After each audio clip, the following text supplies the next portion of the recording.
Hello दोस्तों, स्वागत है आप सभी का फिर से एक बार आपके अपने यूट्यूब चैनल में जिसका नाम स्टडी माफिया है।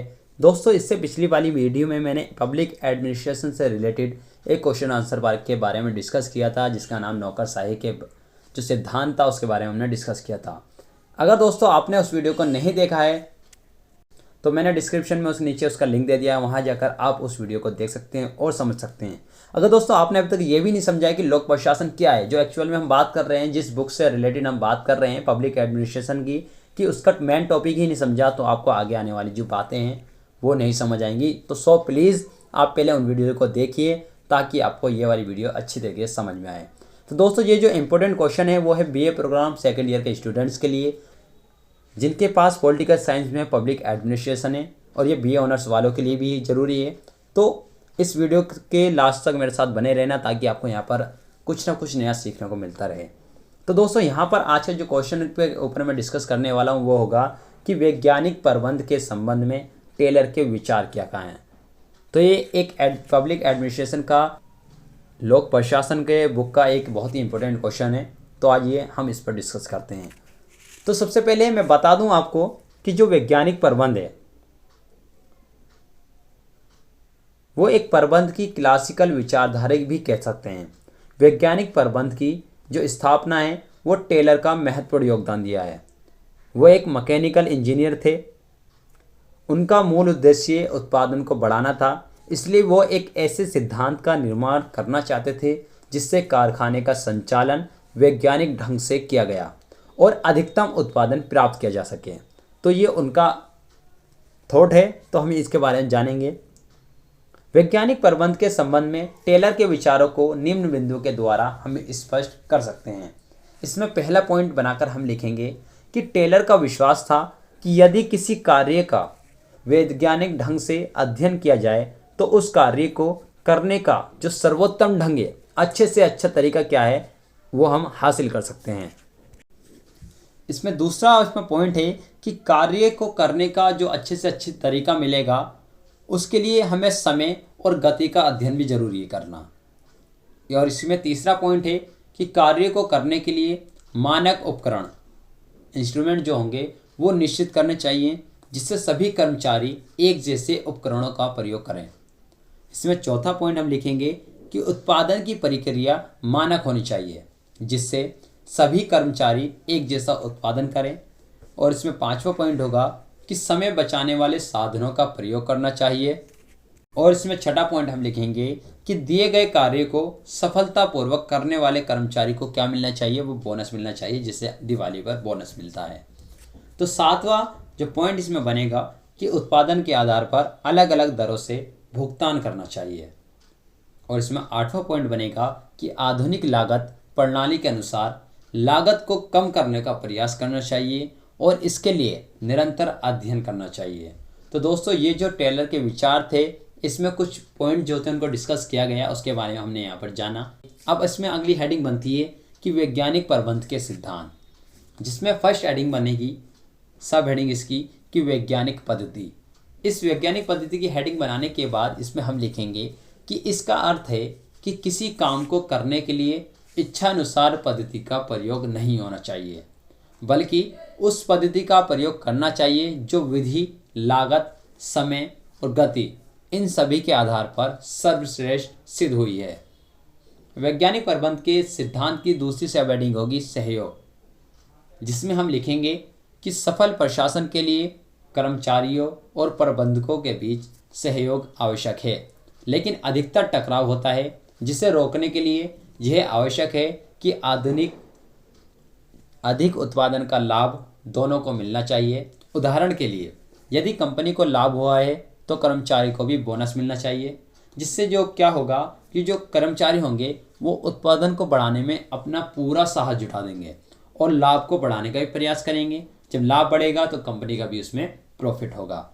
इसकी वैज्ञानिक प्रबंध के सिद्धांत की तीसरी सब हेडिंग है अधिकतम विकास, जिसमें हम लिखेंगे कि उद्योग में उत्पादन कर्मचारियों की योग्यता पर निर्भर करता है।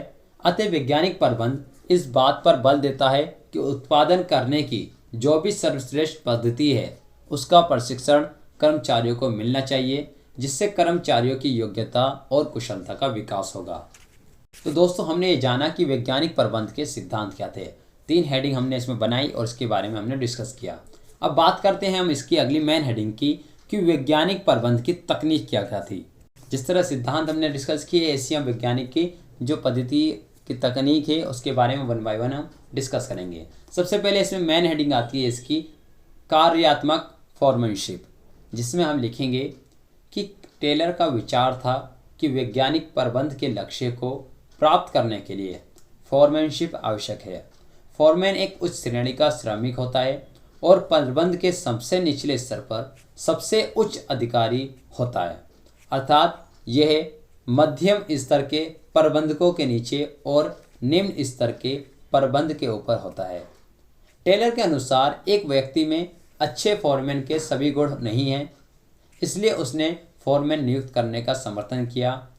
उसने कारखाना प्रबंध का नियोजन और उत्पादन में विभाजित किया और दोनों के लिए 4-4 फॉरमैन नियुक्त करने का समर्थन किया। जिस तरीके से अब आपके सामने एक डिस्प्ले पर एक मेंशन किया गया है कि कारखाना प्रबंध को 2 भागों में बांटा गया है, नियोजन अधिकारी और उत्पादन अधिकारी।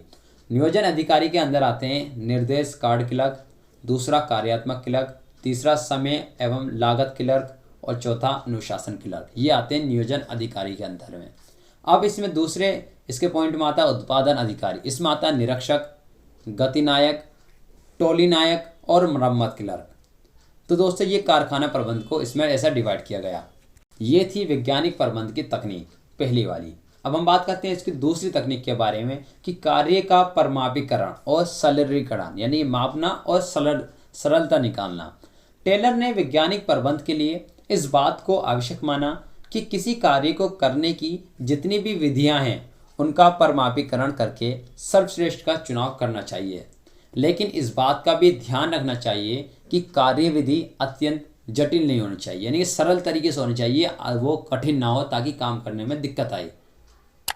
अब इसके वैज्ञानिक प्रबंध की तकनीक की तीसरी हेडिंग है कार्य पद्धति अध्ययन, जिसमें हम लिखेंगे कि किसी कार्य को करने की अनेक पद्धतियाँ होती हैं, अनेक विधियाँ होती हैं, अनेक अनेक तरीके होते हैं और प्रत्येक वस्तु अलग अलग तरीक़ों से गुजर कर निर्मित होती है, यानी वो बनती है। अतः अनेक पद्धतियों का वैज्ञानिक ढंग से अध्ययन करके प्रत्येक स्तर पर सर्वश्रेष्ठ पद्धति को लागू करना चाहिए, जिससे क्या होगा कि जो न्यूनतम लागत पर सर्वोत्तम उत्पादन हो सकेगा, यानी कम से कम लागत पर जो चीज़ है वो अच्छी बन पाएगी। वैज्ञानिक प्रबंध के तकनीक की चौथी हेडिंग है समय और गति का अध्ययन, यानी कि स्पीड का और टाइम का। इसमें भी इसकी स्टडी की जाती है, जिसमें हम लिखेंगे कि कार्यों को, किसी भी काम को पूरा करने के लिए मानक समय निश्चित करना चाहिए, एक टाइम फिक्स करना चाहिए, क्योंकि लागत सदैव समय पर निर्भर करती है। उदाहरण के लिए यदि किसी कार्य को करने में 20 मिनट लगते हैं तो 8 घंटे में 24 वस्तुओं का उत्पादन होना चाहिए। तो इसमें इंपॉर्टेंट दोनों हैं, यानी कि स्पीड भी और टाइम भी है। अब वैज्ञानिक प्रबंध की तकनीक की 5वीं हेडिंग है थकान अध्ययन, यानी कि इसमें थकान के बारे में, रेस्ट के बारे में भी इसमें कहा गया है इस तकनीक में कि कार्य करते करते क्या होता है, जो इंसान है, व्यक्ति है, श्रमिक है, वो मानसिक और शारीरिक रूप से थक जाता है और कार्य के दौरान जो काम करते वक्त उसको आराम करने की ज़रूरत होती है, लेकिन कितनी बार कितनी टाइम के लिए आराम मिलना चाहिए ये कार्य की प्रगति पर निर्भर करता है। कार्यों की लंबी अवधि, अनुपयुक्त कार्य, खराब परिस्थितियां, इन सभी के कारण थकान अधिक होती है। तो इसमें थकान अध्ययन भी ऐड किया गया। अब इसमें वैज्ञानिक प्रबंध की तकनीक में 6ठी हेडिंग आती है विभेदात्मक परिश्रमिक, यानी जिसमें क्या कहा है टेलर ने कि कर्मचारियों को कुशल और अकुशल 2 भागों में बांटना चाहिए। जो मानक मात्रा में उत्पादन करता है वो कुशल है और जो मानक से कम उत्पादन करता है वह अकुशल है। तो कुशल श्रमिक को मानक दर से भुगतान करना चाहिए और अकुशल मजदूर को मानक दर से भुगतान नहीं करना चाहिए। तो दोस्तों ये था पूरा कि टेलर के विचार क्या थे वैज्ञानिक प्रबंध के बारे में। अगर आपका ये क्वेश्चन एग्जाम में आता है तो आप बिल्कुल सेम ऐसे ही इसको आंसर में लिख सकते हैं, आपको इसमें कोई चेंज करने की आवश्यकता नहीं है। अगर दोस्तों आपके इस क्वेश्चन से कोई रिलेटेड कोई इंक्वायरी है तो आप मुझे नीचे कमेंट बॉक्स में बता सकते हैं कि आप क्या डाउट पूछना चाह रहे हैं, ताकि मैं वहाँ पर आपको रिप्लाई दे सकूँ, आपको समझा सकूँ। दोस्तों अगर आप इन सभी क्वेश्चन आंसर की PDF खरीदना चाहते हैं तो दोस्तों इसका लिंक मैंने नीचे डिस्क्रिप्शन में दे दिया है। उस PDF की कॉस्ट इतनी है कि जिसमें आपके एक मोबाइल के रिचार्ज से भी कम कॉस्ट में ये आपको PDF दी जा रही है। तो फटाफट जाइए उस लिंक पर क्लिक करके उस PDF को परचेज कीजिए और अपनी पढ़ाई शुरू कीजिए। तो मिलते हैं जल्द ही नेक्स्ट क्वेश्चन आंसर के साथ। Bye bye, take care, see you tomorrow, अस्सलाम वालेकुम, सब बखैर।